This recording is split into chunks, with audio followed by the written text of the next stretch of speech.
E aí, minha gente, como vão todos?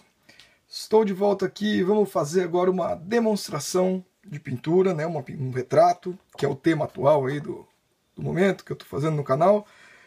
Só que agora explorando essa paleta que a gente estudou de forma mais abstrata, nos quadrados e triângulos ali, nos dois vídeos anteriores, certo?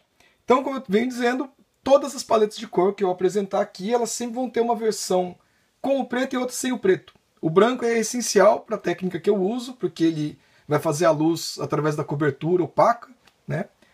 Então, mas o preto ele pode ser suprimido da nossa paleta, né? Então, agora eu vou trabalhar esta paleta aqui, ó, essa parte de baixo, tá vendo? Porque ela concentra o quê? Os meus tons mais saturados e puros das primárias e depois o acréscimo do branco neles. Aqui esse triângulo superior, lembra? No último vídeo que eu falei, é o triângulo das análogas com o preto. Então eu vou fazer a primeira demonstração sem ele, uma paleta mais reduzida. Então vai ser magenta, amarelo e branco. E depois vou fazer uma com todas as cores, tá certo? Vou dar início então. Eu estou com a referência no computador, não imprimi, então não tem como mostrar. Mas depois eu posto a imagem lá no grupo do Facebook e tudo mais, e o pessoal que quiser ver pode ver.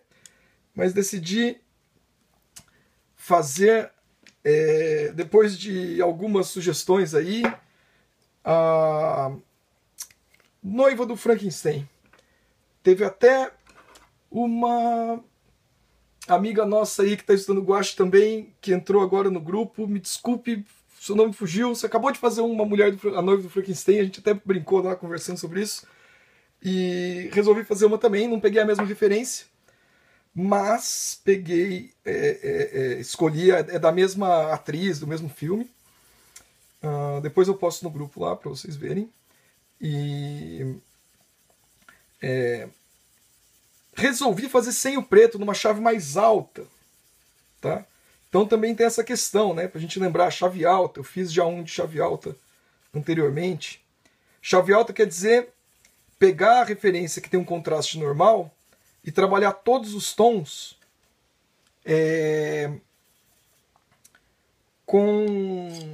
numa chave acima, ou nos degraus acima ali da escala de valor tonal.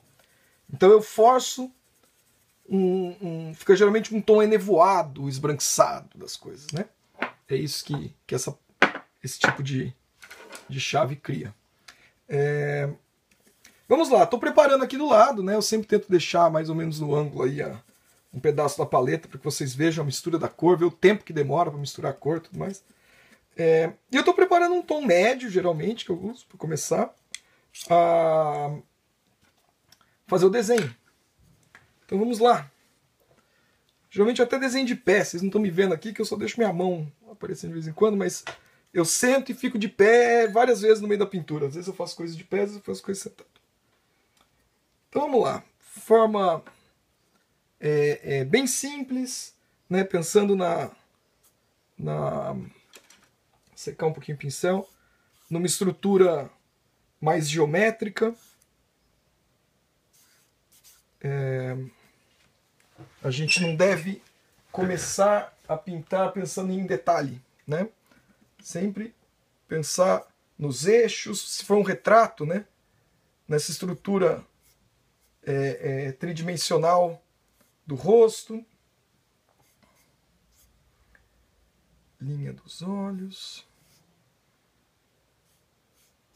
Eu costumo dizer, geralmente em aula, que eu vou anotando aqui, ó, com essas manchinhas, pequenas áreas que vão aos poucos se convertendo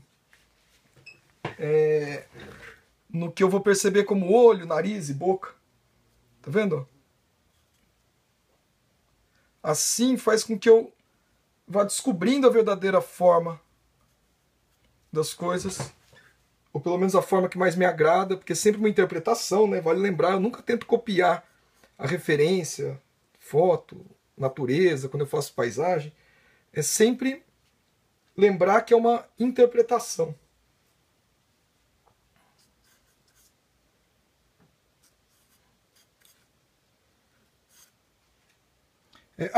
Tava pensando, parecido com o Nosferatu. Provavelmente eu vou fazer esse vídeo em umas 3 partes, às vezes 2, porque assim eu consigo dedicar uma ao desenho. Eu posso desenhar com calma aqui para vocês. Ó, já estou começando a achar que ela está muito grande. Vai ficar uma composição meio apertada demais. Então, provavelmente, eu vou sentar. Também desenhar de pé faz com que eu desenhe maior. E ó, vou pegar um tom levemente mais escuro e vou começar a anotar por cima uma forma menor. Que lembrem-se que eu proponho aí, pelo menos quando a gente trabalha com referência, não usar lápis. Tá voando uma abelha aqui. Não usar lápis nem nada. Tentar trabalhar direto na tinta desde o início.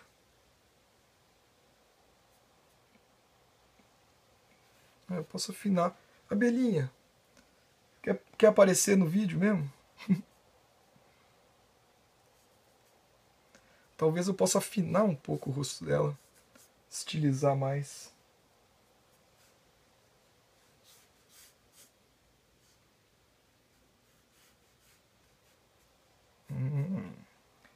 Ó, ela nem tem esse queixão, mas eu vou dar um queixo maior.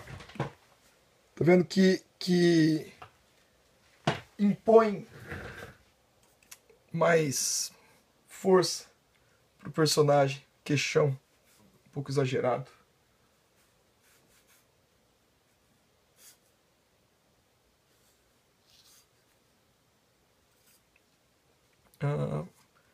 Bom, essa etapa do desenho eu até fico mais quieto mesmo, porque se eu não pensar bem, tomar as decisões certas, o desenho não sai. Ou sai, mas sai de um jeito que depois eu não vou gostar dele, daí se eu não gosto, fica ruim de pintar. Tem que ter um lado que a gente acredita na coisa, que no meio do caminho é tanta chance de dar errado, que se a gente não tiver confiança no nosso desenho, né, que deu origem ali, a forma, fica difícil de continuar.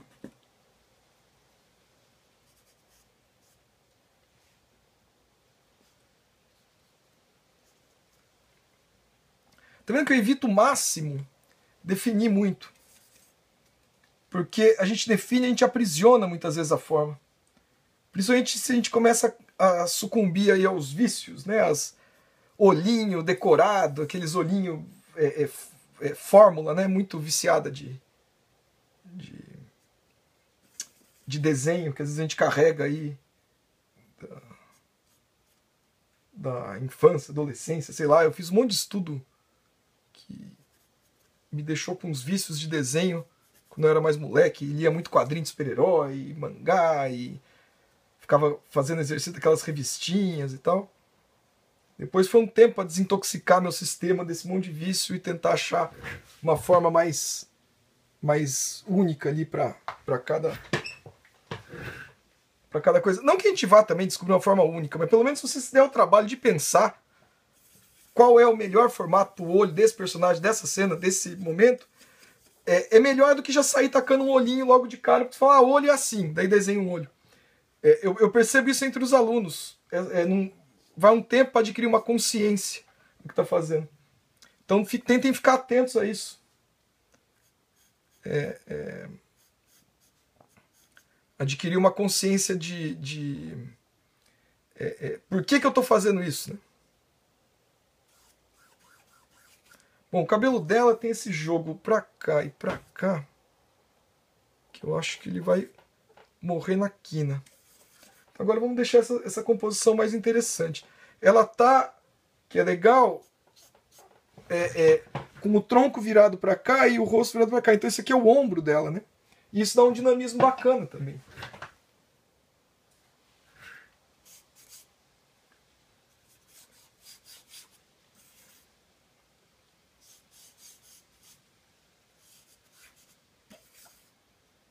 Legal.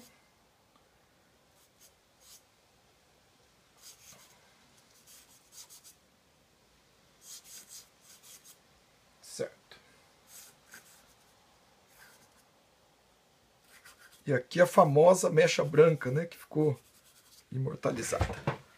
Bom, o desenho tá saindo, certo, galera? Tá indo aí. Eu acho que eu já estou chegando num ponto que dá para começar a colocar umas informações um pouco mais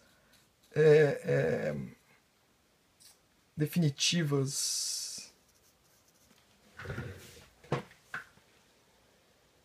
Olhando para a câmera assim, com o olho regalado. Eu forcei um sorrisinho assim para ela que talvez eu diminua quando vier com os opacos.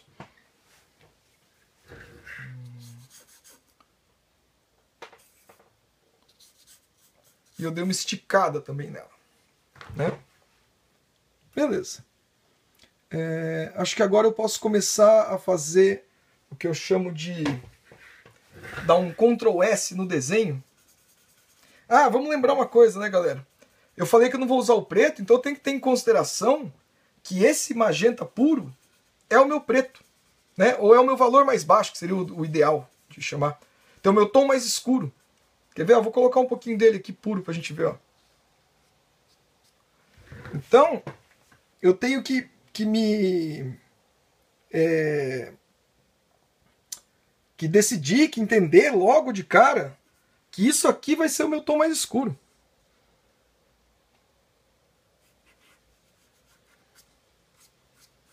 Ó. Inclusive, vale a pena pegar um pincel maior.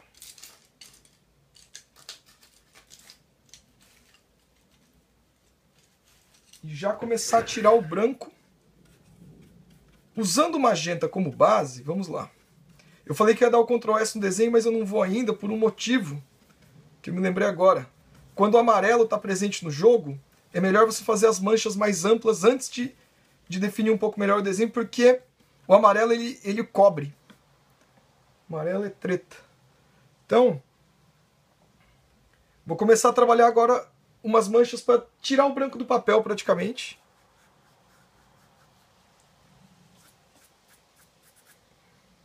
Certo? Lembrando, estou usando papel de algodão, 100% algodão. Grana fina. Grana fina quer dizer que ele tem uma textura diferente dos outros papéis que eu estava usando até agora, que eu gosto mais até, que são os satinados. O grana fina ele é um papel que ele tem textura. Então fica esse granuladinho assim, tá vendo? Ó? Quando eu dou o pincel seco.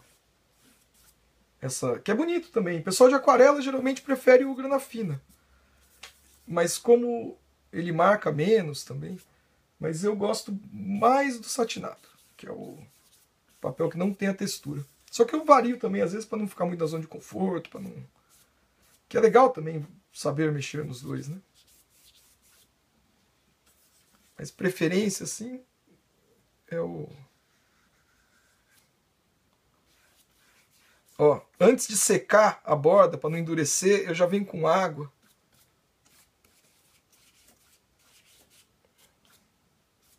Lembra que eu falei que eu vou buscar uma chave mais baixa aqui?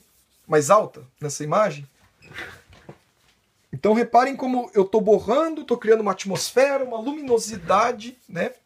Legal pensar que um termo é luminosidade, que diz respeito ao todo, né? Não é luz, às vezes a luz do olho, sombra.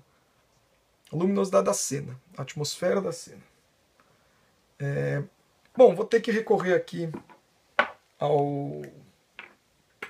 a mais magenta. Vou pegar até uma quantidade mais generosa logo. E vou definir um pouco melhor o desenho agora. Porque se eu não trouxer o desenho à tona, e às vezes até fazendo uso um tanto da água que está no papel, eu não consigo trabalhar depois a questão do volume, pensar, né, fazer com consciência. Então o desenho ele é extremamente importante. Estou procurando um outro pincel que eu queria com o cabinho mais curto aqui. Cadê ele? Achei. Ó, tô usando por enquanto tudo pincel chato, estão vendo? Não tem nenhum redondo. Porque às vezes pintar com esse tripé aqui em cima da pintura, ele muda o jeito, né? E eu não posso usar um pincel cabo longo, senão eu bato aqui. Bom, defini esse desenho. Vamos ver se já vai pegar a tinta. Lembre-se, quando vocês trabalharem muito aguado, vai existir uma tendência também do papel borrar o traço, clarear o tom. Então, às vezes, é questão de esperar um pouquinho secar.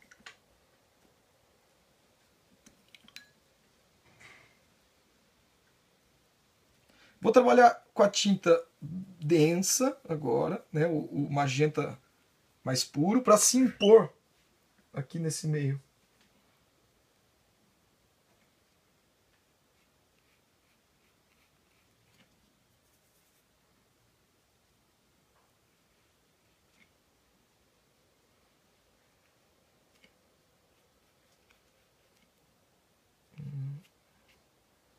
Certo? Vou procurar uns pontos de contraste principais.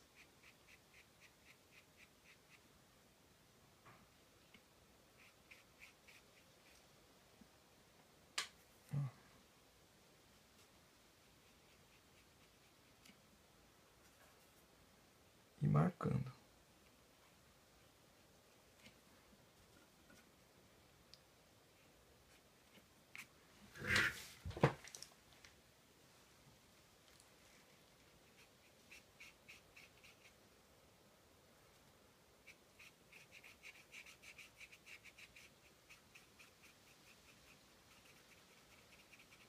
Ela tem uma sombra meio atípica na parte de baixo.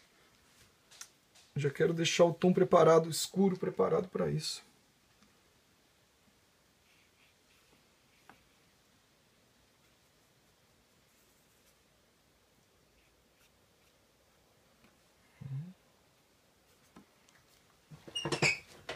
Beleza. É bom não ficar muito tempo no mesmo lugar da pintura. Pelo menos eu, né, prefiro migrar de área que eu estou trabalhando.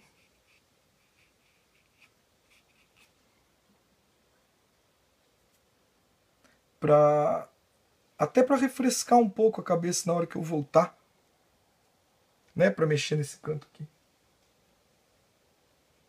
sei, parece que se eu ficar muito tempo no mesmo lugar da pintura, existe uma tendência de deixar trabalhar demais aquela área e desconectar ela do resto. Eu sei que tem artistas que trabalham dessa forma, né? Eles ficam até finalizar o nariz para passar pro olho, sei lá, mas daí é um outro processo, a pessoa acostumou já, não é o jeito que eu faço. Se uma hora vocês quiserem, alguém quiser tentar. Acho que eu já vi o Glenn Fabry, capista do Preacher, um cara, acho que ele é inglês, pinta com acrílica, umas capas lindas. Eu namorava as capas dele da banca, eu ficava na banca, eu nem comprava o gibi às vezes, mas eu ia na banca e ficava olhando aquelas capas pintadas e ficava, caralho, cara bom. E uma vez no Facebook, essas de encontrar o artista e adicionar e tal, comecei a ver o processo dele, e o processo dele, mano, ele pinta uma coisa de cada vez até o fim. Eu acho esquisitíssimo, mas fica mó lindo, então. Né? Falando mais pra gente não casar com verdades absolutas aí na técnica da pintura, ficar sempre aberto para experimentar mesmo, porque tem muitos jeitos de se pintar, então falo isso mais para que o que eu tô dizendo aqui, às vezes afirmando algumas coisas, mas não quero que soe como uma verdade também absoluta, quero que soe como um princípio, uma dica, uma sugestão para vocês. Aí.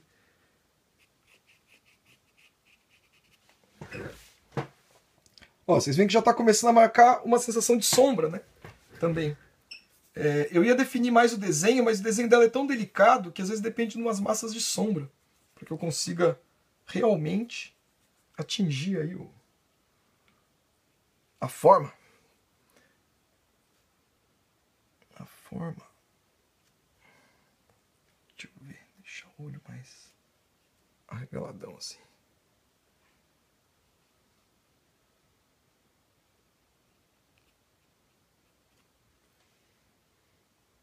e marcar a testa.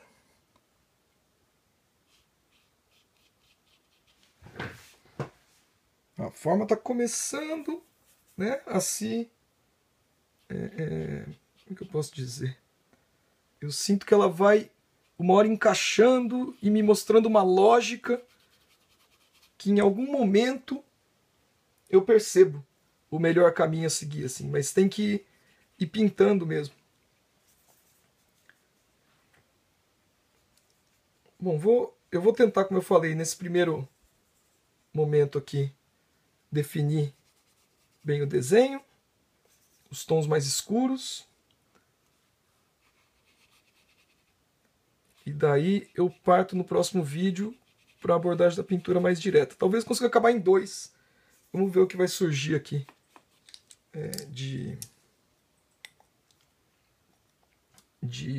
resultado até o fim do desenho. Essa coisa vai muito de referência para referência, mas tem horas que a gente acerta tanto nas manchas iniciais que a pintura vai de um jeito que você fala, nossa senhora, acaba rapidão e inacreditável. E tem horas que a forma custa mais a se fixar ali, a nos convencer. Ó, não se assustem, tá?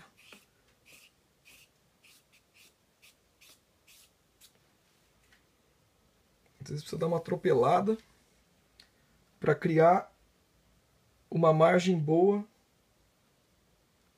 pro opaco que vem por cima. Né?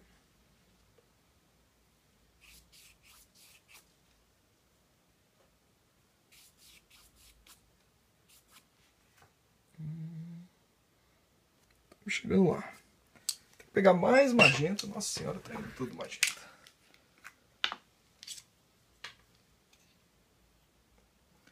E qual que é uma questão que tem que ficar ligeiro também? Se vai trabalhar sem o preto, e o meu tom mais escuro é o magenta puro, é praticamente o que já está aí, eu tenho que compensar no uso do branco. O branco tem que estar ali reinando pela pintura, resolvendo tudo quanto é problema. Eu já falei para vocês, né? Pintar é praticamente convidar os problemas para dentro de casa. Fala, chega aí, problema, traz os amigos. E daí, ao longo do processo, você fica resolvendo as tretas que vem pelo caminho. Que é legal, quando você começa a compreender melhor a linguagem da pintura, você tem condições de resolver os problemas, é legal. Quando a gente está no começo, às vezes que a gente não tem as respostas, daí eu entendo que é mais penoso, é mais difícil. Eu ainda estudo e tento me aperfeiçoar, né? Não é só porque eu dou aula que eu já cheguei lá, mas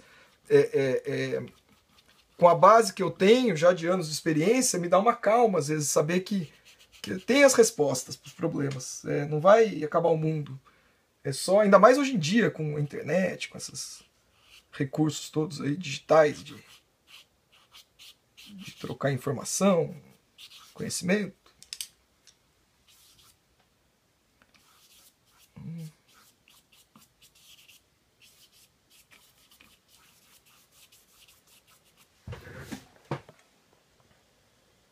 Tá vendo? Estou escurecendo aqui por quê? Porque aqui vai ter uma luz. Daí, onde tem a luz, é bom que esteja escuro atrás. Vou até já trazer um amarelo que estava sem aparecer na história aí. Já dá um matiz um pouco diferente.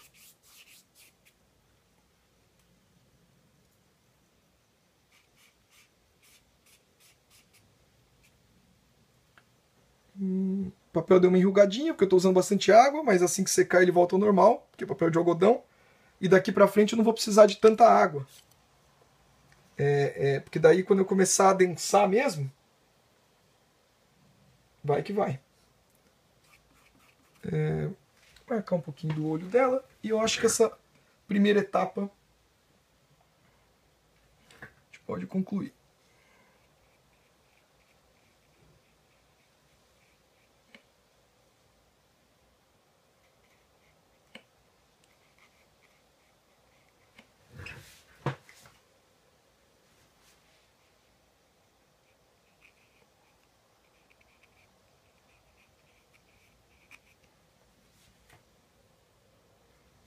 mais um tomzinho aqui.